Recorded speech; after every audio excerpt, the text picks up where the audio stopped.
Hi, I'm Lou. I was out harvesting firewood the other day and this stick jumped up and broke my truck. With the shifter all the way down in low, you can see I'm actually in low, but when I push the shifter up all the way to park, I only get as high as neutral. I've got my blanket and lights set up, so let's take a look underneath.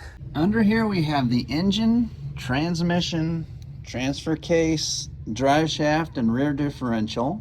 When we go into four-wheel drive, the transfer case engages this front drive shaft, which turns the front differential. Here on the side of the transmission is the shifter arm.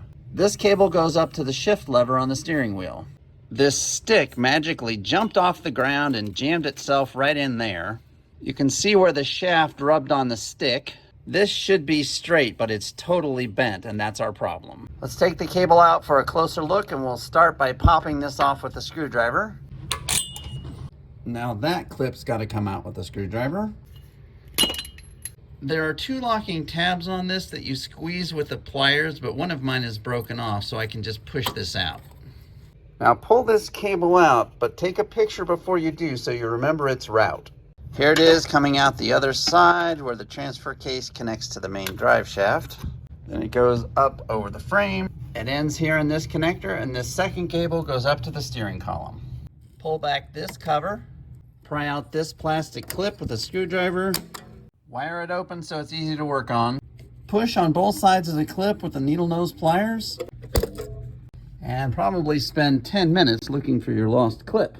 Before we take this apart, let's pry this cable router off to give us more slack. Now just pull them apart. So there's the old bent cable and a new $60 one from the dealership.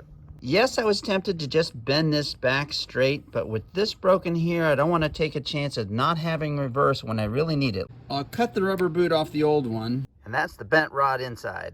So we'll slide the new cable in the same way the old one came out. Here we are putting the cable through the bracket on the side of the transmission, and there's a tab here that needs to line up with this hole. Now just pull on this cable to get it to pop in place. In goes the clip. Pop this back onto the shifter arm. Put these two back together. Pop our little clip back in there. Plastic clip back on. Make sure this is all the way pushed in with the spring compressed before you put the clip in. Release the cover and put this router back on the stud right there. I can finally get it back into reverse and park. So now I can back out of my own garage. Thanks for watching.